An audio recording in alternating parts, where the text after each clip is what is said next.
Pimpinan, Bapak Ibu yang ini terakhir ya. Terakhir ya. Assalamualaikum warahmatullahi wabarakatuh.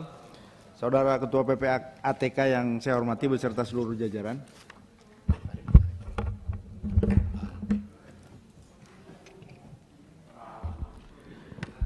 Ini biasanya yang terakhir ini disimak ini. Jadi yang pertama dari laporan yang saudara sampaikan, saya melihatnya Ketua PPATK ini berlindung dari kekuatan yang maha besar yang kalau menceritakan, melaporkan ini secara transparan. Jadi laporan ini menurut saya tidak ada artinya gitu.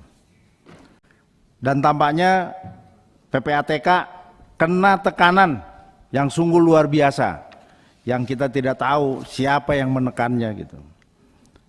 Yang kedua,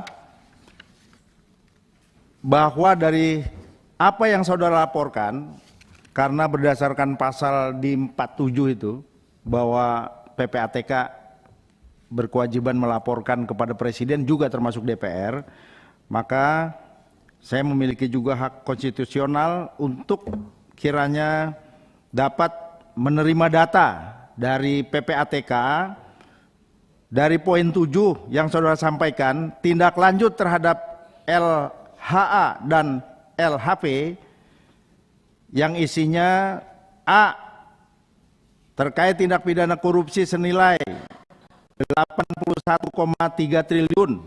Kemudian B, terkait tindak pidana perjudian senilai 81 triliun. C, terkait tindak pidana GFC senilai 4,8 triliun dan lain sebagainya. Saya meminta, sudah ditindaklanjuti apa belum? Karena kalau cuma sekedar dilaporkan ternyata tidak ada tindak lanjutnya, ini juga percuma, sia-sia. Dan keterlibatan dari pihak aparat penegak hukum dalam hal ini KPK, kepolisian dan kejaksaan ini sangat terkait dengan apa yang saudara laporkan. Yang berikutnya, bahwa tadi saudara menyampaikan indikasi uang yang 300 sekian triliun itu bisa saja berasal dari nilai pajak ekspor impor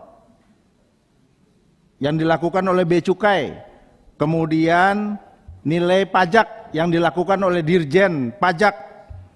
Jika ini adalah pidana asal, saya minta data ya dari pihak PPATK siapa saja yang melanggar, baik dari pihak pajak maupun Bea Cukai. Kalau perlu sebutkan namanya, meskipun nanti jawabannya adalah mungkin tertulis.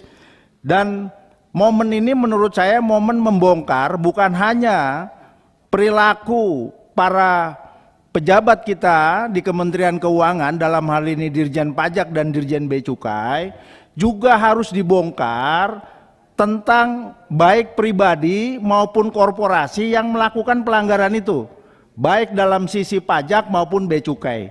Ini momen sangat penting menurut saya karena sudah lama ini tidak pernah terbongkar, padahal kelakuan-kelakuan perilaku-perilaku merugikan negara sangat masif dilakukan oleh oknum-oknum dimaksud. Jadi menurut saya laporan ini sangat penting untuk diketahui kita sebagai anggota DPR dan publik secara keseluruhan. Terima kasih pimpinan.